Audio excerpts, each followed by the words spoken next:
Hello, everybody. This is Calvin Butler with the RBBS Logistics Learning Center and the National Dispatchers Network. And tonight is Tuesday night, so this is Tuesday spot training. We have spot training every Tuesday night from 8 p.m. to 8:45 p.m. Tonight, our spot training is going to be broker related.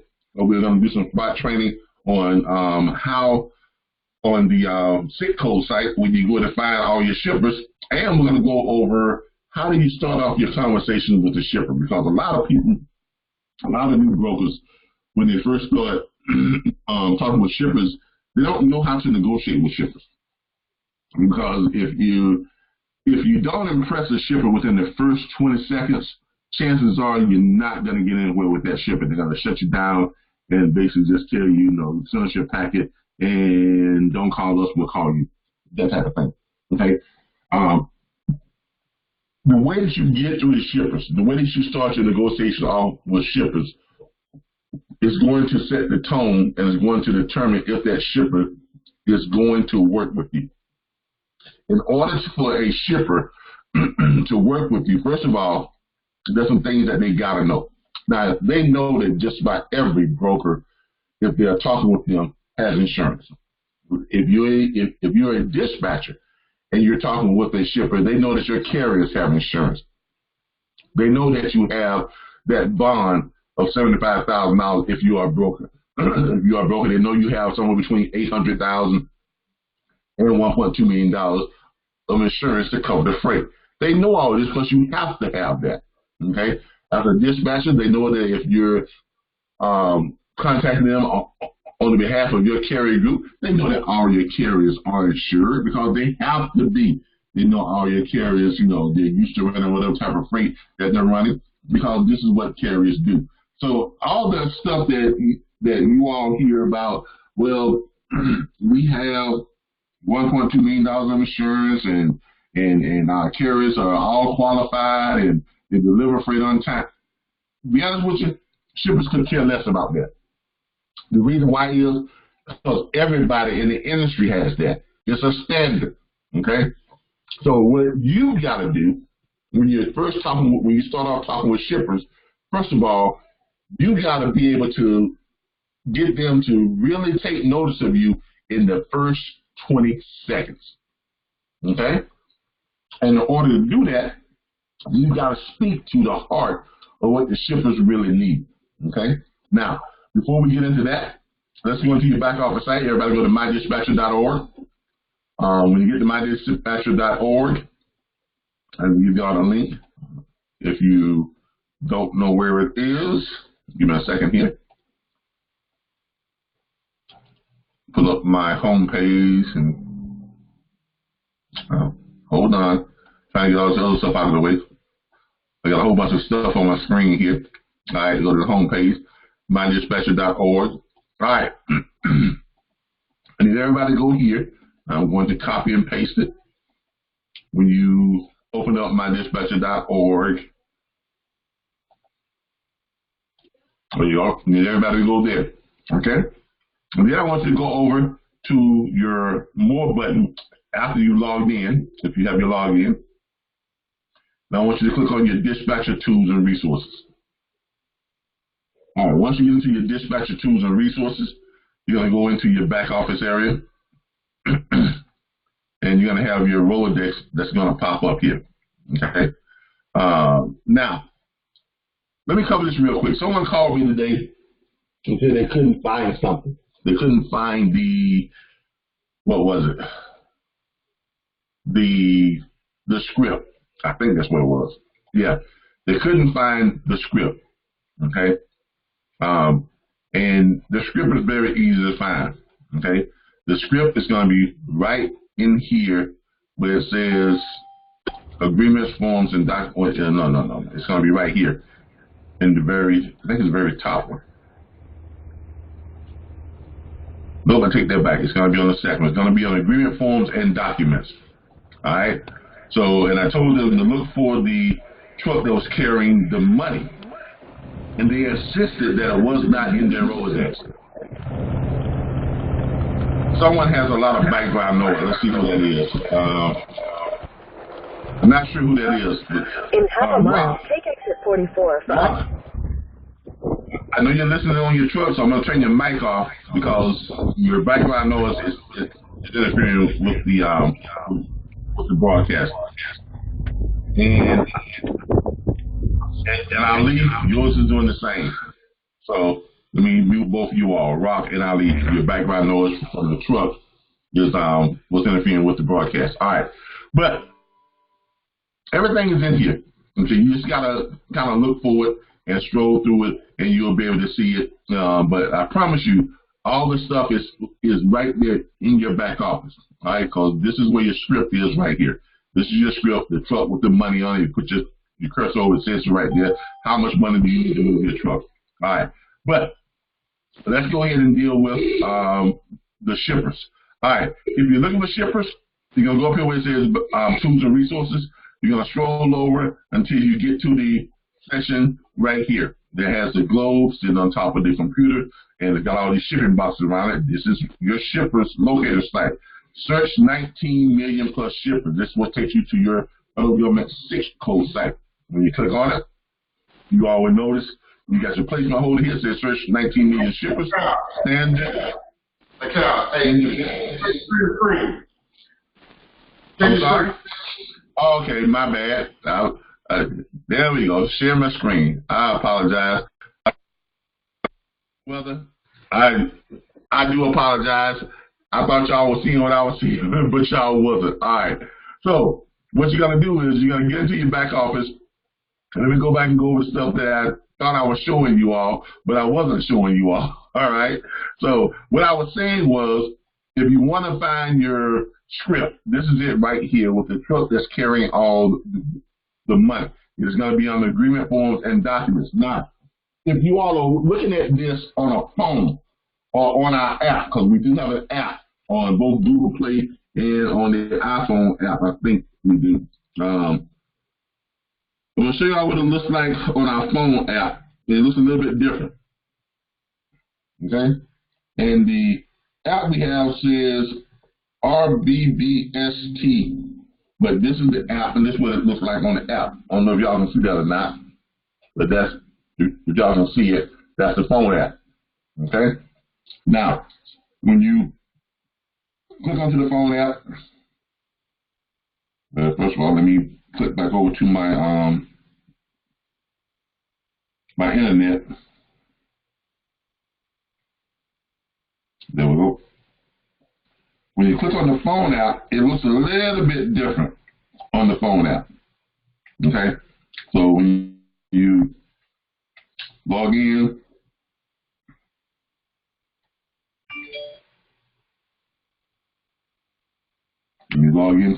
it's my phone app. There it is.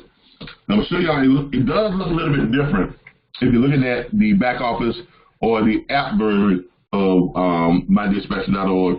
It looks a little bit different. The sequence of how it's laid out is a little bit different. And my phone is almost dead here.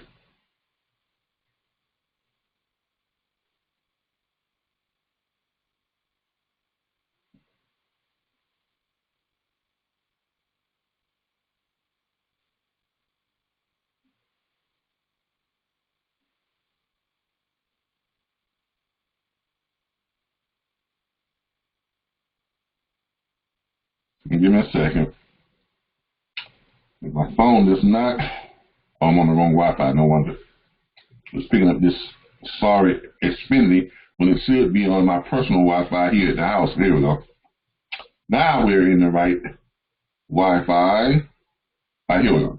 All right. As you can see, once it picks up on my phone, this is what it looks like on the phone. Okay.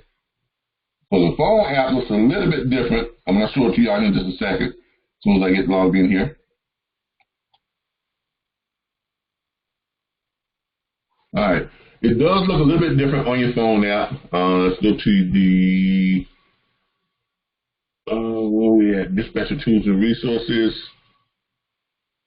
And all right.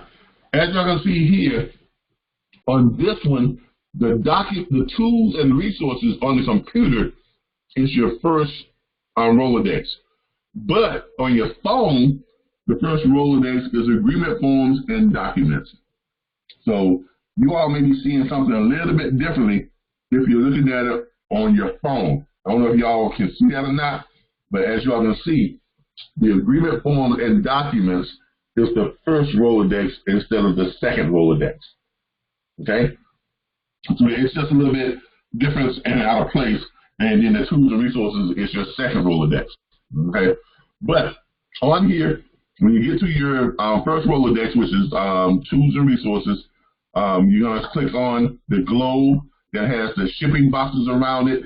That is your SIC code shipper site where you go to locate your shippers. Okay? Once you get here, this is your SIC code site, which is the federal government. Is the system search. It's the classification system search, which has the acronym SIC. Okay?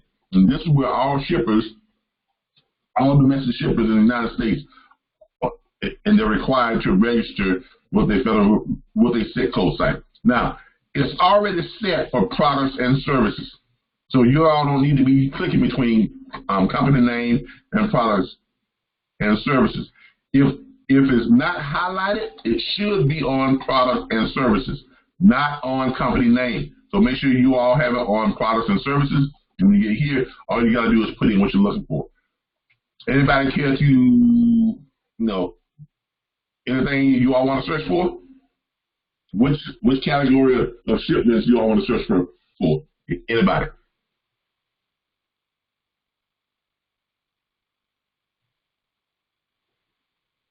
Hello? Nobody wants to search for anything. Come on now. We got quite a few of you all on here. Everybody's quiet.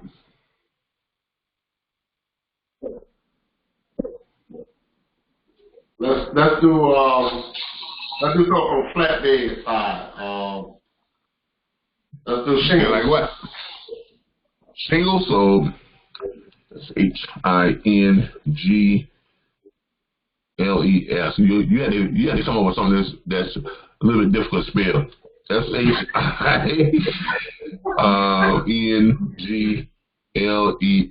Is that right? Shingles?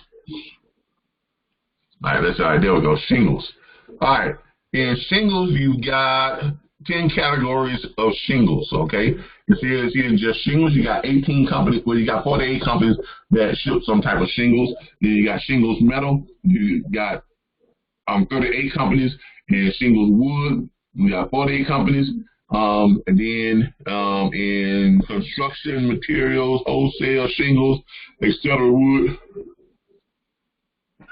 Excuse me. Excuse me. You have 105 companies, and then on construction materials, wholesale shingles, executive, in other words, you have 108 companies. And then this one has 3, this one has 1, this one has 96, this one has 24. What you're going to do is you're going to pick one. Let's just pick one at random. We'll pick this one right here. So it pulls them up, and here are your companies. Now, you can go through and you can just start clicking on them. Let's start at the top. Pick one of the companies, and you all notice here it tells you who this is. This is Wando Woods Products. There's their address at Ashley River Road in Charleston, South Carolina. There's their phone number. There's their website. You can contact this company by clicking here and sending them an email. Down here it tells you who they are and what they ship. Wood shingles with 50-year warranty. Wando Woods Products is now a factory direct source for lifetime shakes and shingles, whatever that is. This pressure-treated pine is very aesthetically pleasing and is a great alternative to the cedar shingles. Okay, but all right, it tells you what it is right there. All right, estimated shipping rates from Charleston, South Carolina, which is where their processing center. That's where that's their home base, right? So what it does is, if you come down here and you click this right here, it opens up all the states, as y'all can see, right? And if you pick a state, let's just say Texas. When you pick Texas, it automatically updates and tells you that they pay by the bag, by the pallet, by the partial dry van, and by the partial flatbed. Okay? So if you're driving a partial flatbed, and usually when it's a partial, what does that mean? Anybody know what a partial means?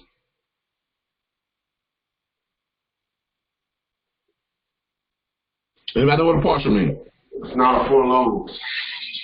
Exactly, it's not a full load. Chances are it's going to be a quarter of a load. So you got 4 quarters in a hole, right?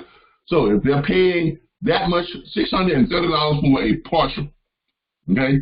So if you get the full load, you can probably multiply that times 4. Okay, but that's just giving you an estimate of what they're paying.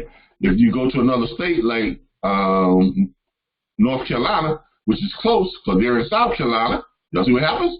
$65 a pallet, $200 for a 48 to a 53-foot dry van truckload, and 53-foot dry van truckload, it pays $260. And then if you click on something that's a little bit further away, let's try Washington.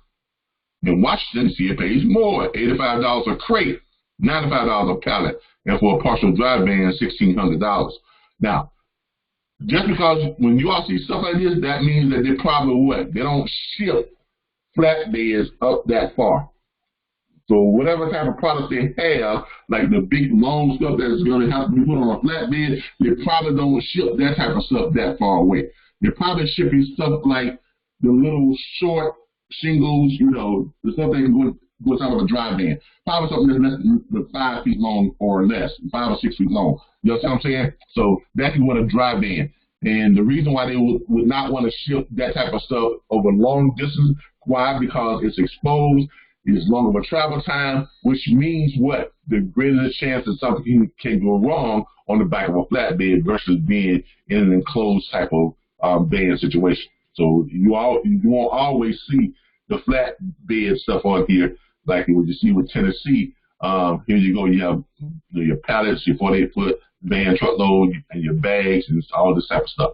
So that shows you right there on what they pay to move freight from their location to any state in the United States. Now, if you want to get a specific quote on the rates and lanes by you or by a specific carrier, what you're going to do is you're going to come down here and you're going to click it. You're going to click this area down here that says get a free quote. Y'all see that? Where it says get a free quote? That is on every one of these shippers you see on here. You'll see this area that says get a free quote. You're going to click this and you're going to put in what type of product you want to get that free quote on. You want to get on roofing shingles, you click that, and it automatically takes you over here. Now, what you do with this, you're basically going to fill out this information. Okay? You're going to put your carrier's name or your name or your broker's information. You're going to fill this out right here. Okay? And then down here where it says upload, browse, you're going to click that, and then you will be able to upload your broker's package, which you should have on your computer on file, or your carrier's package, which if you are a dispatcher, some of you will have that on file, or your what? Your dispatcher's profile packet, something showing, you know, that's in some type of document form that you can load up and you can present to them. And of course, down here, you can send them a written message that can carry up to 2,000 characters. Okay? And when you submit that info, you send that info, then they will review it and contact you and discuss which lanes you qualify for, and you all can start your negotiation on those lanes and see what see how much freight they have that's moving in those on that particular lane. Now, which brings us to our point. When you do get to a point in dealing with any shipper, whether you're going through the SIC code site and you're finding your shippers, or you're just calling them up on Google, or you bought a list, or you just visiting local shippers in the area, okay? Can anybody tell me what is the highest priority for shippers? Does anybody have a clue as to what the highest priority is for shippers?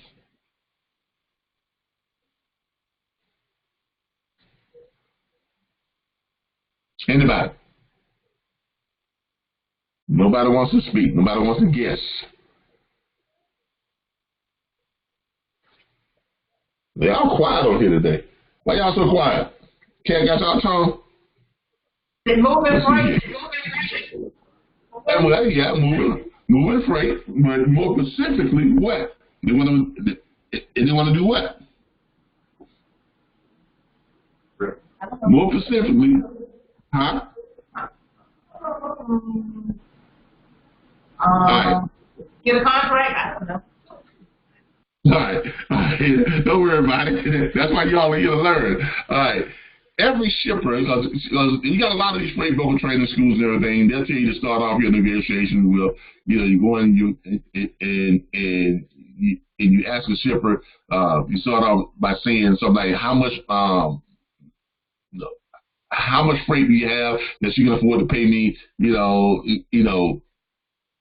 $5 a mile, $10 a mile, or whatever the case may be. Or they'll tell you to do your research and find out how many loads a shipper has, and then see what some of their highest paying freight is, and then see if you can let them say, look, if you can pay me half of what your, if you see that their freight is paying, they have freight on there that's $9 or $10 a mile, you try to go for half that, or you try to go for no more than 60% of that, and then you want to save this money.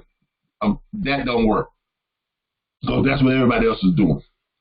If you want to get us a shipper's attention, okay, here's what you do.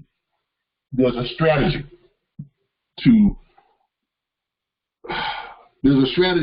to gaining the confidence of anybody you're trying to do a contract with. And the first part of that strategy is you need to immediately speak to the heart of what they need the most. And the thing that shippers need the most is what? Is to be able to move what? Their low dollar freight. The freight that nobody wants to what? Move. But that freight is sitting there and nobody wants to move it because it's low dollar freight and they need to move that freight fast and in a hurry, and foremost, that's what they need to move first. Does everybody agree with that? Does everybody see why that would be the highest priority for any shipper?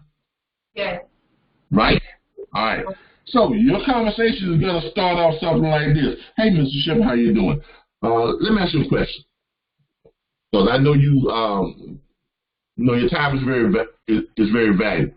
But let me get right to the heart of the matter. Let me ask you a question. How much freight do you have that you can only afford to pay less than $1.25 per mile on? Now, what have you done? You've gotten that shipper's attention, right? Now they're listening. So that first 10 seconds, you captured their attention. Why?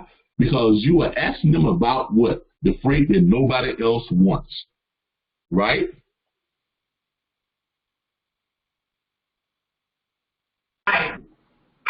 Right. You're asking them about the freight that nobody else wants. That shipper's going to say, okay, well, we've got 1,000 loads that we can only pay a top. The most we can pay on it is $1.65 or $1.25 or $1 or whatever. But whatever the case may be, you're going to assure them, 1,000 loads, okay, I can guarantee you I can move a quarter of that. 250 loads. Right, I can move that. And say, well, I got 1,000 of those loads per week. I can move 250 of those loads every week, guaranteed. So you're gonna say, wow, okay. Now the next question is gonna be what? How you plan on doing that, right? Now then I want to know, well, just how do you plan on doing that? Well, I'm gonna lose money on it. That's how I'm gonna do it. So if you're offering $1 to move that freight, guess what I'm gonna be paying? I'm going to be paying $1.75, close to $2, right? So I'm losing $1 on every load. That's you paying me $1 a mile on. That don't seem to make sense, do it? If you're offering $1.50, I'm going to be paying $2.25 on, or $2. I'm going to offer a carry $2 on the loads that you have for $1.50 that you can afford to pay me $1.50, right? Which means you're going to lose what? 50 cents, right? Right? Right. All right. Now, the shipper said, okay, well, I see how you're going to do that. Now, you're going to say, now, quite naturally, in order for me to move 250 of your low-paying freight, which I'm going to lose money on, I'm going to need to make money somewhere. So let me ask you another question. How many loads of freight, how much freight do you have that you can afford to pay me between $7 and $10 per mile on? Y'all see what just happened? Yes. All right. That's how you want to start your conversation off with a shipper. Why? Because you immediately are going to go to the heart of what they need done the most. And they need their what? Low dollar freight moved. They need to move some of that. They need to move that low dollar freight because it's just sitting there and it's costing them money every day it sits there. They need to get it out of there. So you're going to assure them that you can assist them with that problem. And you're going to do that by what? By losing money on it. You're going to offer whatever needs to be offered to make sure that those loads move. Now, in order to offset that, you also let them know that I need access to some high dollar freight. So now, how many loads do you have? How much freight do you have that you can afford to pay me $7 to $10 per mile on? Because remember, any Yahoo can move high dollar freight, right? Yeah. High dollar freight ain't hard to move. I can teach my dog AJ how to move high dollar freight, right? I can teach him to go to the computer, look at the board and say, hey, that's high dollar. Click on that. So anybody can move high dollar freight. Ain't no skill in that. So if they tell you, say, well, I've got 1,000 loads here again that I can afford to pay you, between what, $7 and $10 per mile. Now you should be able to move about 90% of that every week, right? Right. Or at least what, 70% or 50%, right? Right. That's a no-brainer. $7 to $10 a mile. You can offer a carrier on the $7 a mile. You can offer a carrier $5, and you're making what, $2 a mile, right? Which is going to help you do what? Offset that dollar mile you're losing on the other end, right? Right. Exactly. And on the $10 per mile freight, you offer the carrier what? $7 per mile, and you keep $3 per mile. So now, on average, for every one load that you're losing $1 on, you're making on 5 loads what? Because remember you told them a quarter. You can move 250 of those loads, right? But you're gonna try to move what? All 1,000 of the high dollar freight. Now you're not gonna move all 1,000, but you're gonna move what? 600-700 of it, or 500. You see what happens? So if you're losing $1 on one of the loads, you're making $3, right? Or $2 or $3 or $4 on what? One of the loads. So you're offsetting it and you're gaining an average of what? $1.50 to $2 per mile. Are y'all seeing how that works? Yeah. Yes. Okay. Exactly. And then your third question is, all right, now how much freight do you have that you can afford to pay me between $2.50 and $5 per mile? That's your medium range freight. Now, believe it or not, that's where you're going to make most of your money, on the medium range freight. The reason why is you lose some money on your low dollar freight, but you make up the difference on your high dollar freight, and then your clear profit is coming where? Most of your clear profit is coming from where? Your middle line freight, right? Right. Okay, got a lot of background noise from somebody. Now watch that background noise, because this is not going to come through clear on the videos, on the recordings. So I'm going to mute you background because you got a lot of background noise here, right? All right, but most of your money, if you're negotiating right with shippers, all right, obviously you're going to lose money on moving a quarter of their low dollar freight, the freight that nobody else wants, freight that nobody else can move, all right? So you're going to get it, it's paying you $1. You're going to offer $1.50, $1.75. You're losing 75 cents on every load. But on your high dollar freight, you're making anywhere between $2.50 and $3.50 or $4 per mile. So guess what? You're making up that difference. And for every load you lose $1 or lose 50 cents on, you're making $2 to $3 on your high end freight. Right, so you're closing that gap. So you're actually making about $1.50 to $2.50 on those two combined, right? On the combined movement of your low end freight and your high end freight. And then on your middle line freight, you're making anywhere between what? $2.50 and $5 per mile, you can move a lot of that stuff and make all the money on that. The reason why is this. A lot of carriers will take freight that pays between $2.50 and $4 per mile, right? Right? Right. So if you got loads that's paying $3, $4.50, $5, guess what? If it's paying $3, you offer the carrier $2.50 and you take 50 cents on the dollar on that. If it's paying $4, you offer the carrier what? $3 and you take $1. Or it take $3.25, you take 75 cents. If it's paying $5, you offer the carrier $3.75, $3.85, $3.90, or $4, and you make it anywhere from $1 to $1.50. And you gotta move a lot of that freight. Why? And you don't have to worry about it, and you're not losing any money on that freight. Why? Because your high-line freight is absorbing the losses you're having on your low-line freight, and that is coming out to a middle-line profit, and then your middle-line profit is actually coming out to be, it's going to try to be your high-line profit. Did everybody catch that? I know it's a lot of math. I know it's a lot of, stuff to kind of, juggle around, but that is how you negotiate with shippers. And I'm pretty sure no one has told y'all that before. Am I wrong or right? Nobody but you. Okay. And it makes sense to you, right? So, look. You will learn a lot from this industry, from your failures. Okay, I learned that in my first month of being a broker. Because I was doing just like what you all do. You listen to everybody else say, man, you got to call these shippers up, and you got to find out, what their best paying loads is, and this and that, this. And I was doing that. It wasn't signing up no shippers. I was make 1,000 calls and only get maybe one shipper or two shippers to listen to me past 10 seconds.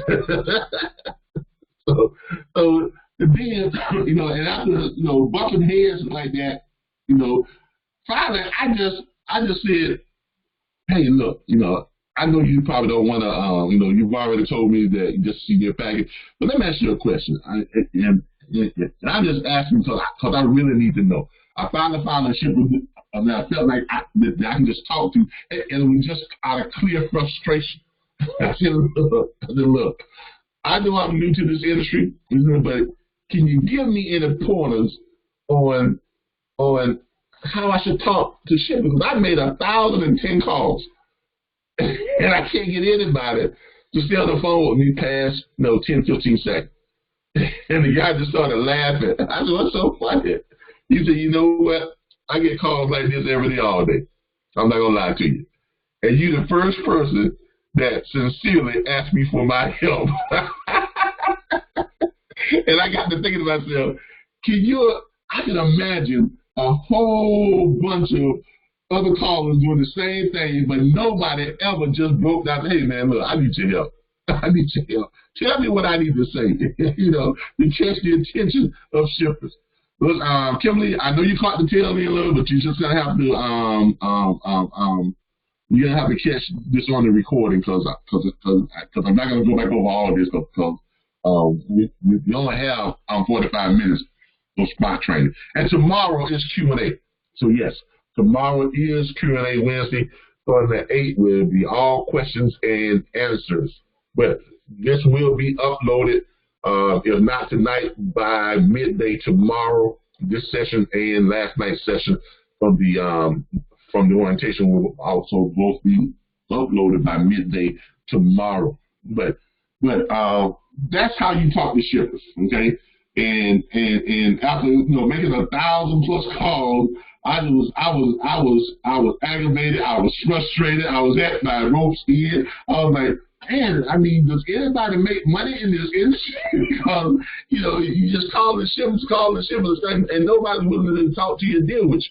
And I'm pretty sure those of you who are broke, you know what I'm talking about, because you've done it. Okay, you've done it. And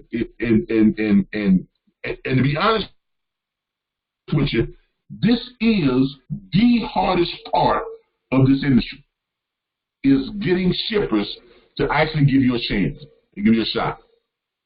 Believe it or not, this is by far the most difficult part of this business, of this industry you will ever tackle. Hands down. Talking to carriers and owner operators is a cakewalk compared to talking to shippers. The next hardest part is dealing with car dealers. Okay? Those two things, which they are what? Still shippers. Car dealers is just another form of shippers.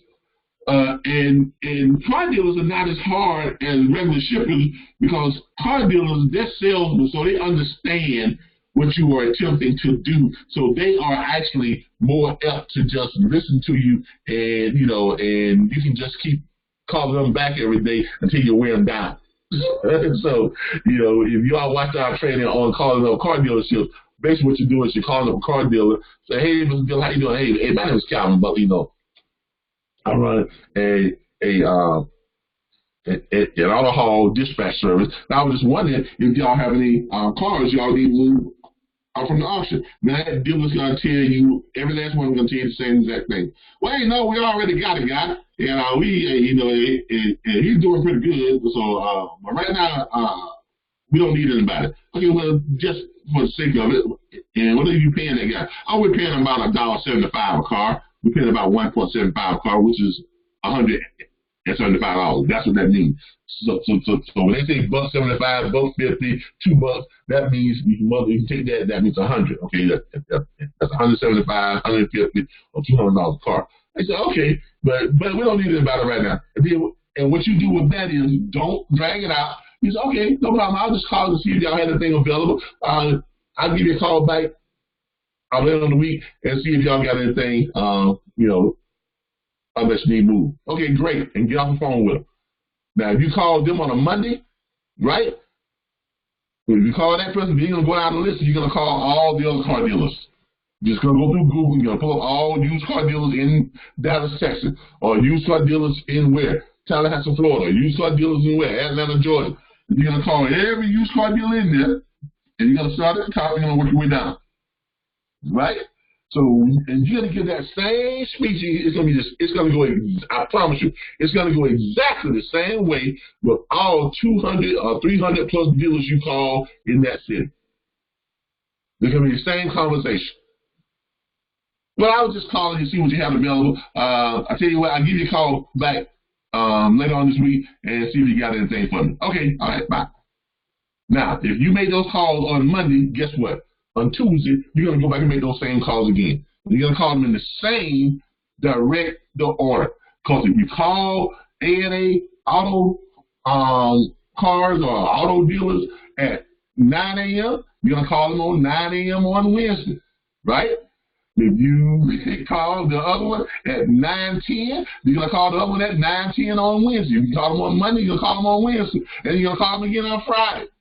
So by the second or third week, they're going to expect your call. They're going to do it. That must be Calvin calling. It's 9:10. That must be Calvin, right?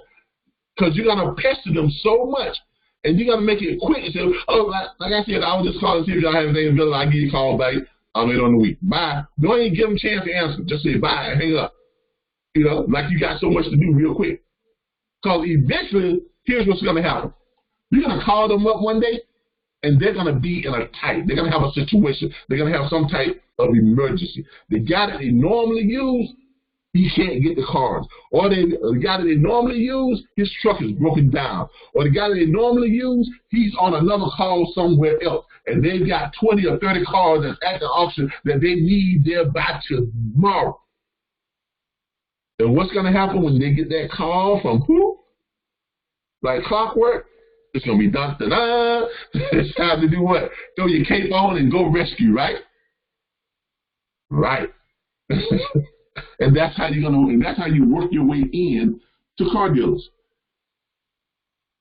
I haven't found a better way to do that than that. Because unfortunately, when you're calling car dealers, they are in the business of moving. Most car dealers move 300 and 600 cars per month. Right? So that means every week they probably purchase 50 or 60 cars from the auction every single week. So they have people in place who move their cars. Okay, you don't call them up and all of a sudden you're the only person that's ever thought of moving cars. They've got people in place. So guess what? You just have to make sure you keep your name, right, on their tongue or in front of them and pester them enough until they know who you are. They know what time you're going to call. So when you do call and they're in one of those situations, guess what happens? You're ready to move right into that slot. Or sometimes they'll even call you. Why? Because they got your number. They know who you are. They know what you do. Because you've been bothering them for the last 5 weeks, every Monday, Wednesday, and Friday, or every Tuesday, Thursday, and Saturday. You understand what I'm saying? So they know who you are and they know what you do. Okay? And that's how you deal with the two types of shippers, the auto dealers and your regular shippers. Okay? Unfortunately, that is how it's done. Now, it's easier working with the regular shippers if you're using the technique that I just showed you. Okay? And eventually you will wear down car dealers, and all you need is 1 or 2 car dealers who are using you on a regular basis, because think about it, they're moving what? Anywhere from 50 to 60 cars every week. Every week, like clockwork. Okay? Sometimes they may call you and say, hey, we got 30 cars that need to be moved. I got to have them here by tomorrow. All right, you would normally paying what, $1.75. If you need them here by tomorrow, I got a guy to get them to you, but I'm gonna need $300 a car. Why? Because you need them here by tomorrow. Now, if you want to pay $1.75, I can get them to you. What's the day? Tuesday. I can get them to you by Friday. Friday's gonna be 2 days too late, man. I gotta have them here by tomorrow, Wednesday. I understand. I can guarantee you I can get them to you tomorrow at $300 a car. Man, now, but guess what? You got them in a bind, because they gotta have them, and the normal guy is not available, right? So then they'll probably say, well, I can't. Look, how about if I bump it up to $200 a car? $200 a car, I'm getting to you by Thursday. All right, what I got to do to get it here tomorrow? Well, I can probably do it for you for $265 a car. All right, well, look, best I can do is $240. That's the best you can do? All right, I'll talk to a guy. I think I can get him here for you by tomorrow. More than likely, it'll probably be on, early Thursday morning, late Wednesday afternoon after closing business, but he'll drop them there. All right, that'll do. You see, it's because that's how it goes when you're dealing with salesmen and car dealers. They sell all the time. You're not dealing with people who are not used to negotiating. This is what they expect, and that's how your conversation is going to go with car dealers. So those are what? Professional salespeople. They make their living selling. The salesman has to sell 15 to 20 cars a month in order to make a above average living. The dealership or the manager of that dealership has to move 300 to 600 cars per month in order for him to do what? Keep the lights on and make a decent living. So all they do is sell. So you got to be in that negotiating type move. You got to know what you're doing when you're dealing with car dealers on that end, which, by the way, is just another form of a shipper. Okay? And when you're dealing with the regular shippers, dealing with flatbed, dry van freight, or reefer freight, then you just got to know that you want to help them move their low-dollar freight first. Always open up your conversation with moving low-dollar freight first. All right. You got time for a couple of questions, because we're going to wrap this up, because spot training is not very long. It's just what it is. It says spot training. A couple of questions on shipping. Who has a couple of questions?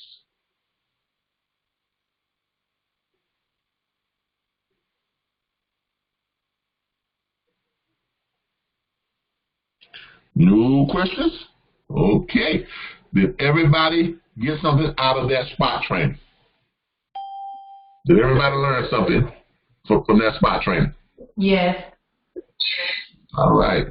I just want to see if everybody can talk. All right. Y'all be quiet as 10,000 miles on this thing. don't know why y'all be surprised. Let's see who we got on here. James and Cynthia Miller. How y'all doing? Just fine. And yourself? I'm doing great. Nice to hear your voice. Ali, how you doing? Hey, I'm doing well. I was muted. I'm driving, so I've been paying attention to the training, but I didn't want to interrupt everything with my noise. I'm doing fine, sir. I got you. I hope you got something out of it. I really did. All right, great. Yolita. On the mic. Yolita, how you doing? Yolanda? Okay. Nice to hear from you. Nice to hear from you. All right, Carolyn, how are you doing tonight? Matter of fact, I'm going to unmute everybody.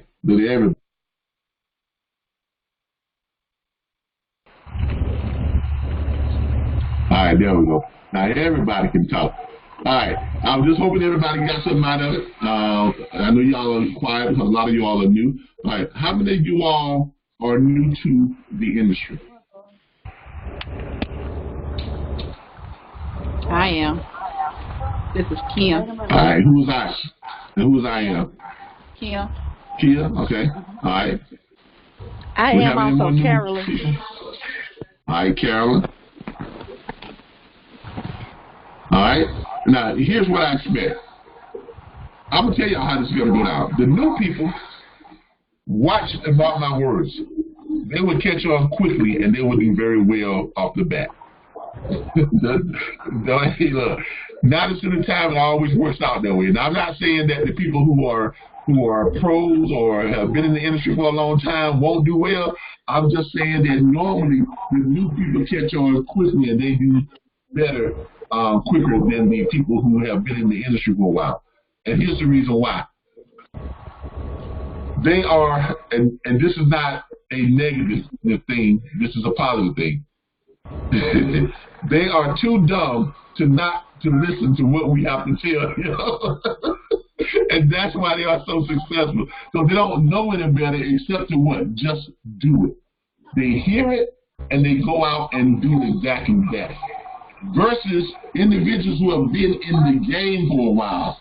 Truck drivers who've been driving trucks for the longest and think they know it all within the industry. Freight brokers who've been doing this for a while but they ain't been making no money. They are still accustomed to doing things the way everyone else does it in the industry, and that's why everyone else is in the industry is always complaining about low dollar freight. I ain't making no money. Carriers don't want to run this freight. Carriers don't want to run that freight. Why? They're complaining because they're not making what they should be making because they are using outdated and they're following the advice of people who have been teaching them the wrong way for years. Plain and simple. Okay? If you want to change your results, in anything, you have to change the way you do things. You can't keep expecting doing the same old thing over and over again and expect a different result. It's not going to happen. Okay? That's never going to happen. Okay? You gotta try new things. Or you gotta follow the example of people who are actually doing it and making money in order to get what you need to get out of it. All right. So with that being said, I want to thank you all for tuning in to the Tuesday night spot training. Don't forget tomorrow night is all Q&A. So if you all have questions, write them down. Start writing them down and put them on your pad or whatever you need to put them on, or put them in your messaging thing on your phone. So when you come in on the Q&A tomorrow, I won't be doing any. I won't be initiating any training. We'll start with questions, and I will answer. The whole time tomorrow is all Q&A. So that is you all's time to just shoot me question after question after question, and we will try to answer as many of them as possible. All right? Is it 8 o'clock? All right. All right. Appreciate y'all again. Yes. Thank y'all for being part of our network. Yes, ma'am. I just sent you an email. If you have a chance tonight, after you look at it, you can give me a call. This is your letter Hall. Okay. Yeah, I'll try to get to it tonight. I'm not going to make any promises. I got a lot I got to do. Now we'll try to get to it tonight. But if not, I would definitely get to it by tomorrow. All right? All right, everybody. I appreciate all of you all. Look forward to seeing y'all here tomorrow night for the Wednesday spot training. Wednesday Q&A. And I definitely look forward to seeing y'all on Saturday for the Six Figures Booking Freight from Home show. And then I've got to make a trip down to Lakeland, Florida to go pick up my daughter's birthday car. Her birthday is not until December, but I'm getting her car now and holding it in storage until then. And for those of you who may know my daughter, for those of you who do know all right. All right, everybody. Okay, Good night. Good night. All right, good night.